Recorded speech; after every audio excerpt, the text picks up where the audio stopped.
Sumikip ang dibdib niya nang dumako ang isipan niya sa nangyaring usapan sa pagitan niya at ng kanyang ina nitong umaga. Malinaw pa sa memorya niya ang mahigpit nitong ekspresyon, ang pagkadismaya at ang hapyaw ng kalungkutan. Elliot, tingnan mo kung ano nangyari sa iyo. Inaakala mo ba nang aayon lahat sa gusto mo? Singhal ni Marjorie. Umuusok ang ilong habang nakatayo sa kanyang harapan. Hindi siya umimik. Nangalumbaba siya sa kanyang mesa. Umagang-umaga ginugulo na siya sa opisina. All because of that woman. You've disgraced our name, our family. Patuloy nito tuminto para humugot ng hangin. Saka tingnan mo, she's also a liar. Nakarating agad ang balitang yon sa kanyang ina sa araw na mismo natuklasan niya ang sekreto ni Rose. Ano bang masasabi niya? Sasabihin niya ba na mahal pa rin niya si Rosette? Nahanda siyang patawarin to kahit ginamit lamang siya at sinira ang tiwala niya? Nanatili siyang nakaupo. Di na ata gustong humimari ng puwet niya sa swivel chair. He just listened to her tirade. Sumikip ang dibdib niya sa naalalang galit at pagsisisi na nagbakbakan sa kanyang loob. Palaging matigas ang ulo mo, Elliot, sabi ulit nito, na biglang may lungkot sa tinig. If only you'd listen, if only you hadn't gone against our wishes, none of this would have happened. Pero hindi ka nakinig. At tingnan mo, you've lost everything. Mariin niyang naikuyom ang mga palad habang nakatitig sa sahig. Mistulang sinipa siya ng kabayo sa tindi ng mga salitang namutawi sa bibig nito. Nawala niya nga ang lahat, lalo nang natatangin niyang tiwala sa isang tao. Nawala niya si Rose pero ang pakiramdam niya, di na mahalagang mawala lahat. Nasa puso't isipan niyang dalaga at susubukan niyang maibalik ito. Snapping back to the present, padaskol niyang nilapag ang baso sa lamesa, sanhi ng paglukso ng likido sa loob nito. Damn it, Rose. Paano ba kita makakalimutan? Bakit hindi ka kagad naging totoo sa akin? Sumandal siya sa plush leather na upuan. Pinikit ang mga matang hinahawi ang buhok. Pumipitik ang kanyang ulo mula sa alak at walang humpay na bagyo sa kanyang gunita. Gusto niyang kamuhian to. Sinubukan niya subalit kahit anong pilit niya, pinaalala lang sa kanya mga kasinungalingan nito. Di niya kayang burahin ang lumalakas niyang feelings. Kahit alam niyang nababagay kay Rose na masaktan sa ginawa nito ang problema, paano ba niya maaayos to? How could he reconcile with her, knowing that she'd only entered his life under false pretenses? At ang lahat ng bagay na kanilang pinagsaluhan ay parte lamang ng panloloko nito. Maghunos dili ka, Elliot. Anas niya sa sarili sabay bilig ng ulo. Kinuha niya ang botelya ng Black Label at sinalina ng kanyang baso. Nagulo ang kanyang atensyon na maramdaman ang anino ng isang balingkinita na babae. Nakatayo to sa gilid niya, nakasuot na makintab at berdeng damit na halos luluwa ang dibdib. Nakaguhit sa pulang-pulang labi nitong malanding ngiti. She leaned in close, her perfume sickly sweet, almost overpowering the scent of whiskey. Hey handsome, mind if I join you? Alok nito. Inirapan niya to. Wala akong oras sa mga kagaya mo. Leave me alone. Singhal niya sa matalim na boses. Wala siyang pakialam kung malakas man ang boses niya. He just wanted her gone. Kumurap ito. Napaurong sa kanaiinis na sumagot. Hindi mo naman kailangan get lost. Ungol niya sa nagyayalong tingin. I'm not in the mood. Mataman siyang tiningnan na napahiyang babae. Nag-alinlangan muna to bago umalis, sabay madramang nag-flip ng buhok. Humugot siya na malalim na hininga.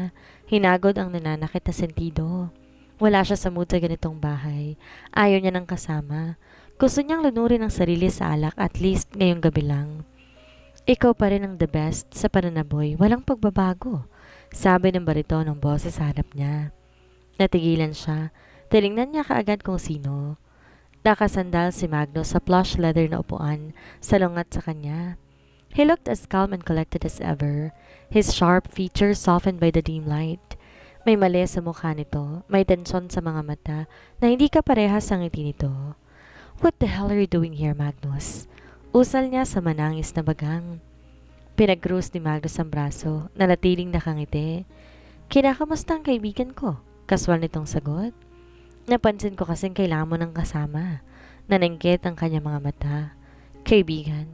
After everything that happened, may gana ka pa rin tawagin akong kaibigan? Napalis ang ngiti nito. Yumukod to sa lamesa, tinulak sa tabi na karang na botelya upang pagmasdan siya na mabuti. Seryosong ekspresyon na nasa mukha. Alam kong ayaw mo tong marinig pero uunahan na kita at sincero kong sasabihin to. I'm sorry, Elliot. Kalmado nitong tapat. For what? Nagulat siya sa biglang paghingi nito ng tawad. For everything. For Juliet. For getting you tangled up in this mess. Huminto para ipilig ang ulo. I never meant for things to get this far. If I had just realized what? Putol niya, may kapaitan na ngayon sa kanyang tinig. That your twisted relationship with Juliet would blow up in all our faces? That should we use me as a pawn in her sick game because you couldn't make up your mind? Sinimsim niya munang alak bago ibalik ang atensyon dito. He winced. Napailing at saka sumandal muli sa upuan. No, Hindi. Hindi mo kailangan mag-apologize matapos mangyari ng lahat. Bigla siyang huminto. Marahas na bumuga ng hangin. Kalimutan mo na, I don't want to talk about her. Ilang sandali silang tahimik. Bumuntong hininga. Tinuon ang tingin sa lamesa at saka ibinalik sa kanya. I know you're angry. I know I messed up pero hindi lang naman ikaw ang sinira niya. Juliet. Enough, bulyaw niya. Sinuntok ng kamao ang lamesa. Sumayaw ang mga baso at mga botelya. May ilang nahulog pero hindi niya pinansin. Ayoko nang marinig ang tungkol kay Juliet. She did it because she's twisted, obsessed with you. I don't care anymore. I just want to forget. Lahat ng yon, siya at si Rosette. Rosette? So you're really going to put her in the same category as Juliet? Nakakasulatok siya nitong tinignan sa mga mata. He flinched, his jaw tightening. Wala akong pakialam. Lahat ng ginawa niya ng pagsisinungaling niya. Masakit para sa akin lahat ng yon. Yun lang? O baka sinasabi mo yan kasi ayaw mong aminin ang totoo? Anong totoo naman, Magnus? Inirapan niya ito. Di pinansin ang paninikip ng dibdib. Alam ko na may relasyon kayo ni Rosette Valentino. Yeah, sinabi sa akin ni Juliet yun. Saka itong ginawa nilang kalokohan. At ang katauhan na mahal mo pa rin siya sa kabila ng kasalanang ginawa nito. At kahit kano ka sinaktan, mahal mo pa rin ang ex-secretary mo? His words hit him like a punch to the gut. Humugot siya ng hangin. Bagyang nangatal ang kanyang mga kamay. Hindi na mahalaga yon. I can't go back to her. I can't let myself be that stupid again. Stupid? Umarko ang kili nito. O hahayaan mong tuluyan siyang mawawala. Originally, Rosette Valentino is Rainier's fiancé. Okay lang sa'yo magpakasal siya sa iba? Alam ko, pero nalilito ako, Magnus. May parte sa akin na gusto ko siyang bawiin kahit minsan kinamumuhian ko siya. I don't understand why my feelings for her is so strong. If you want her back, you better act fast. Kapag hindi mo gagawin ka agad, mauunahan ka na Rainier. Magpaalam ka na for good sa kanya. Hindi ko hayaang mangyari yun. Usal niya, naninigas ang dibdib sa ginawang desisyon. I will make things right. I don't care if I have to grow well, beg, but I will win her back. Matamlay nang umiti si Magnus. Good luck then. Tinawag nitong waiter para humingi na isa pang baso. Matapos ng kanilang seryosong usapan, sinamahan siya nito hanggang malasing sila. Nabunot ang isang tinik sa kanyang dibdib. Ngayon, haharapin niya si Rose. Gagawin niya lahat para mabawi ito. Di niya alam kung paano siya napadpad sa coffee shop ni Rosario. Nalaman niyang nakababatang kapatid to ni Rosette. Maingat niyang pinarada ang maluhong sasakyan. Sinulyapan niya muna ang cellphone bago bumaba ng sasakyan. Humihip ang malamig na hangin sa hapong ito. Nanlalamig siya nang dumantayon sa kanyang balat. Humugot muna siya ng malalim na hininga, tsaka tinignan na makulimlim na langit. May iilang kidlat na gumuguhit sa langit, subalit hindi agad darating ang ulan dahil sa malakas na hangin. Inayos niya ang cufflinks ng blazer habang marahang binabagtas ang daan patungo sa coffee shop ni Rosario. Kumapit siya sa handle ng glass door. Nang tiyempong pag-angat niya ng ulo, nakita niya ang babaeng matagal niyang gustong makita. Masaya na sana siya, sabalit umeksena si Rainier. Lumukot ang mukha niya matanaw si Rose. Nakatayo sa gilid ng counter. Nakangiti habang masaya nag-uusap kay Rainier. Samantalang abala sa pakikipagkwentuhan si Rainier habang hawak-hawak ang bewang ng dalaga. Isang matinding kirot ang tumama sa kanyang puso. Mistulang nilampaso siya sa masayang ekspresyon ng dalaga. Nawiwindang siya. Ngayon na nakalimutan niyang lahat at handa siyang patawarin upang makipagbalikan dito, tsaka naman may humarang sa kanilang dalawa. Malamang itong senyales na hindi sila para sa isa't isa. Yumuko siya, umatras, at tahimik na bumalik sa kanyang sasakyan. Nagmukmuk siya sa kanyang kama. Nilibing ang mukha sa malambot na unan. Hindi siya nagpalit ng damit. Dumiretso kagad doon para patahanin ang nagbabantang luha sa kanyang mga mata. Pinagmasdan niya malakas na bagsak ng ulan. Madilim. Malakas ang ihip ng hangin at magulo, gaya ng kanyang damdamin ngayon. Bumalik ko siya na marinig ang pagtunog ng buzzer sa kanyang pintuan. Magulo ang kondo niya ngayon at wala siya sa mood para tumanggap ng bisita. He gritted his teeth as he raised from his bed and went straight to the door. Padabog niyang binuksan ang pinto. Malamang ito ang delivery boy ng pizza. Nagkamali siya. Niluwa ng pinto si Juliet at may bitbit ng pizza. Sumama ang mukha. Inirapan niya ito. Maraming tanong kumikislap sa kanyang mga mata. Naisip niya, ang lakas ng loob nito magpakita sa kanya pagkatapos ng mga kalokohan nito. Can we talk? Inunahan siya kaagad. Inangat niyang kilay. Ano bang pag-uusapan natin? Asik niya. Namungay ang mga mata nito. Nasa tono ang pagiging matigas. Please, gusto ko lang ibalik ang pagkakaibigan natin. Pilit nito. Bumuga siya ng hangin. Hinawi niyang daan para bigyan to ng permiso na pumasok. Nilapag nito ang 2 box ng pizza. Ninanakaw siguro nito sa delivery man ang pizza niya. Kahit kailan magaling tong gumawa ng tricks. Hindi ganon kadali yun, Juliet. Sinira mo. Oo, alam ko at hindi na maibabalik pa. Nangingintab ang mga mata. Bakit mo ba itutuloy? Kung alam mong wala akong tiwala sa'yo at wala na akong balak makipagkaibigan sa'yo. Hirit niya. Tagos kaluluwa lahat ng salitang binitawan niya. Gusto ko lang ng kapayapaan. Wala akong pakialam kung wala ka ng tiwala sa akin. Tatawagin pa rin kitang kaibigan. At sana ikaw din. Tatawagin mo akong kaibigan para sa ikapapayapa ng ating buhay. If you really want peace between us, don't ever make that trick to me ever again. Babala niya. Wala namang problema sa kanila. Hanggat buhay sila, pwede silang maging magkaibigan. Sa kanya lang, wag na siya nitong paikutin ulit. Nangangako kung hindi nagagawin yon. Mahalaga ka rin sa akin, Elliot. Kasabay tayong lumaki at ayokong sirain habang buhay ang relasyon natin. Gusto ko rin malaman mo na unti-unting nagbabago si Magnus. Hindi na niya ako binabaliwala ngayon. Mahaba nitong paliwanag. Fine. Binaba niyang tingin sa pizza. Salamat, Elliot. Pagak ang boses nitong tugon. Lakasimangot na pinagmamasdan ni Rosette ang sarili sa harap ng full-length mirror ng marangyang butik dito sa Maynila. Nakasuot siya ng puting silk gown na may kalakip na marupok na lace na lumalilay hanggang sahig.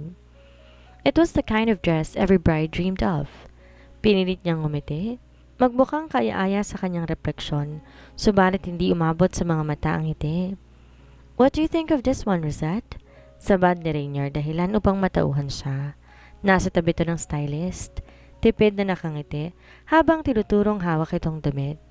Ang malindog na damit na binurdahan ng kumikinang na beads, kumikislap sa liwanag ng araw sa umagang to. Napamaang siya. Wala siya sa sariling kinatitigan ng damit. Maganda, mapakla niyang usal. Walang lasa ng entusiasm ang kanyang tinig. Bahagyang nanliit ang mga mata ni Rainier sabay salpok ng kilay. Nahalata ang malumbay niyang reaksyon ngayong araw. Alam niya na offend niya to pero di niya kayang kontrolin ng emosyon ngayon. Pumayag siyang magpakasal sa binata pero malayo sa ligayang kanyang pagmumukha ngayon. He stepped closer, placing a reassuring hand on her shoulder. Hindi ito tungkol sa damit, diba? Marahan itong tanong. Siya ba to? Bumuhol ang kanyang paghinga nang sinaksak ang puso niya ng katotohanan. Hindi niya na may tatanggi pa. Oo, siya nga. Si Elliot. Ang lalaking minahal niya. Ang lalaking niloko niya. Tila kutsilong kinulikot ang puso niya dahil sa konsensya. Tumingin siya sa kisame. Kinisap ang mga mata para pigilan ang dumarating na mga luha. I'm sorry, Rainier. Inabala na naman kita. Paano ko kaya siya makakalimutan? Ang hirap kalabanin ng puso. I can't hold myself remembering him. Pagak ang boses na pagtatapat niya. Bumuntong hininga ang fiancé niya.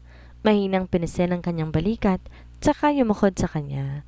Come on, let's get out of here for a while. Kapag nilisan nila ang butik, kinilimutan ng mga trahe de boda habang iniikot nila ang magulong kalye.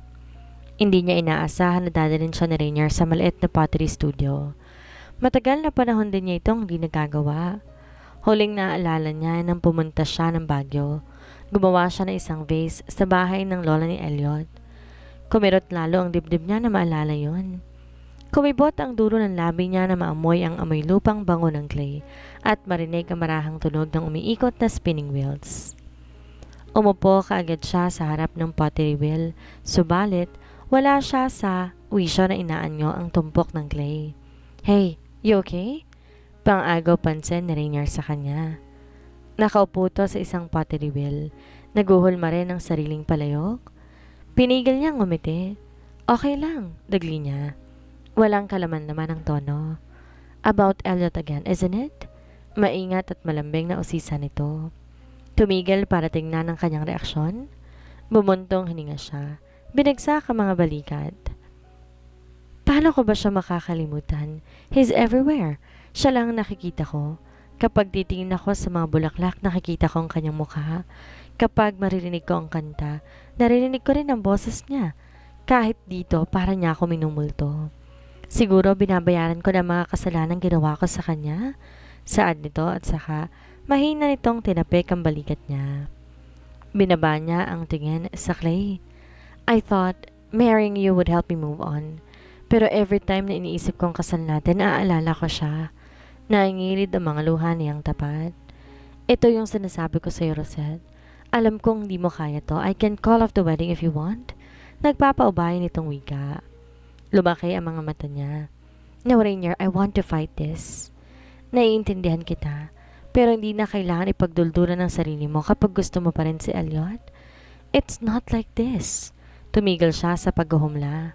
Tumayo at tiningnan na nakakalungkot si Rainier. Oo, mahal ko pa rin si Elliot, pero isa lang siyang panaginip ko.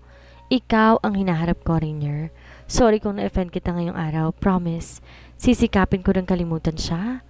Hindi sumagot si Rainier. May kirot na naman ang mga matang binulik ang atensyon sa paghuhulma.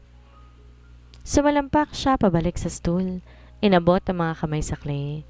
Kailangan niyang makahulma kahit isa lamang. Sa sumunod na 3 araw, nadatnan niya ang sarili na naglalakad sa makaluma pero kaakit-akit na botanical shop sa may magulong kalye ng Maynila. Punong-puno na makukulay ng mga bulaklak at batingkad na mga berde. Bumalot sa kanya ang malahimuyak na mga bango ng sariwang mga bulaklak. Pinagagaan ang kanyang mga ugad.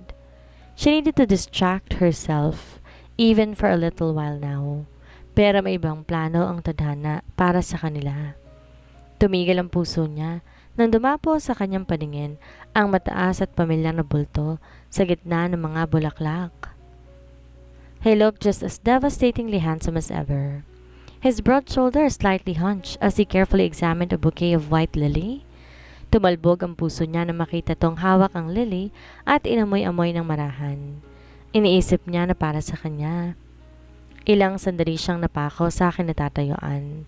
Tumakbo ang pulso niya sa sandabakbak na magkahalo-halong emosyon.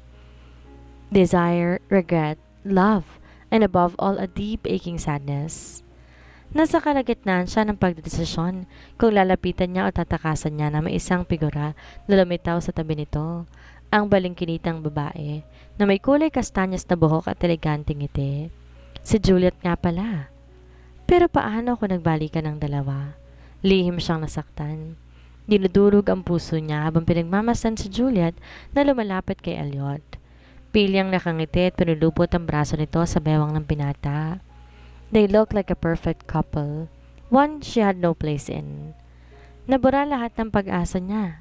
Nakabalikan ang binata. Sino ba siya at nangarap siya ng ganito? Nakalimutan niyang sinira at niloko niya ito. Hindi niya deserve ang pag-ibig ni Elliot. Magdusa siya. Humapdi ang kanyang lalamunan. Umiikot at nakayokong tinalikuran ang masamang tanawin. Umalis siya sa shop. Naglakad sa ilalim ng mahinang patak ng ulan. Di niya maaninagan ang daang tinatahak dahil sa mga luhang pinupuno ang kanyang mga mata. Pinatuloy niya ang paglalakad, malalaking hakbang, hanggang namalayan niyang nakatayo siya sa harap ng coffee shop ni Rosario. Pumasok siyang masakit ang puso at umiikot ang ulo. Ate! Masaya ang bati ni Rosario. Sinalubong siya ng gwapo nitong ngiti. Nasa counter to ngayon, abala sa paghanda ng cheesecake. Matulis ang usong lumapit siya dito. Pinunasan ng mga luhang nagkalat sa kanyang mga mata. Hi! Walang buhay niyang tugon. Kumislap ang pag-aalala sa maitim ng mga mata ni Rosario na mapansing umiiyak siya. May nangyari ba? Wala. Pagdadahilan niya at pinaskil ang peking ngiti. I just ran into someone I did not expect to see. Nagdududa siyang inobserbahan ng kapatid. Binuka ang bibig pero sinarado ulit. Pinunasan nito ang kamay, binuksan ng drawer. Pasimpleng hinugot ang 2 tiket at mapaglarong iniabot sa kanya. Ano naman to? Nalilito niyang tanong. Concert tickets? Alam kong malungkot ka nitong mga nakarang araw, kaya naisipan ko na regaluhan kita ng bagay na ikasasaya mo. It's for the K-pop group you used to like, remember? Tumaba naman ang kanyang puso. Kahit kailan hindi ito nagkulang sa pag-aalaga sa kanya. Mahal na mahal talaga siya ng bunso nila. Kahit papano gumana ang loob niya. Kinuha niya ang tiket. Mariing sinuri ang bawat anggulo. Ewan kung ma-enjoy nga ba niya ito ngayon. Dream concert pa naman niya. Nag-abala ka pa, Rosario. Wala yun, ate. Para sa ikaangat ng mood mo, go have some fun. You deserve it. Marahan tong ngumiti. Tumango siya, suminghap. Kinusot ang mga mata bago magsabi ng, thank you. Wala yun? Anito. Kinuha ang malaking sukat ng matcha milkshake para iabot sa kanya. Sumalpok ang kilay niya. Ayaw niya sanang tanggapin pero nagpumilit ito. Nangatal siya na mahawakan ng malamig na katamay. Tinusok niya ang straw at sinimulan ng pagsimsim. Mistulang lasang bakal ang ininom niya. Wala pa rin siyang gana magkaroon ng panlasa ngayon. Ate, huwag kang mag-alala. Makakalimutan mo rin si Elliot John Malyari, dugtong ni Rosario. May inabot pang 1 piraso ng Black Forest. Tinulak niya palayong platito. I'm sorry, wala talaga akong ganang kumain. Ingos niya pero kinuha pa rin naman ang cake. Tinulak niya papalayo ang platito. Inawi gamit ang tinidor. Kinibot ni Rosario ang gilid ng labi habang pinagmamasdan siya. Tinidik niya ang mga mata. Susubo sana siya ng malumanay na tumunog ang maliit na kampana na nakabitay sa pinto. Niluwa si Priscilla. Namumula ang mukha sa inis. Nakasunod si August Malyari sa likod nito. Malamig ang ekspresyon. Kinakabahan siya. Ayaw niya ng isang miyembro ng pamilyang Malyari. Bagamat hindi niya kilala ng buo si August, sigurado siya na alam nito ang nangyari sa kanila ni Elliot.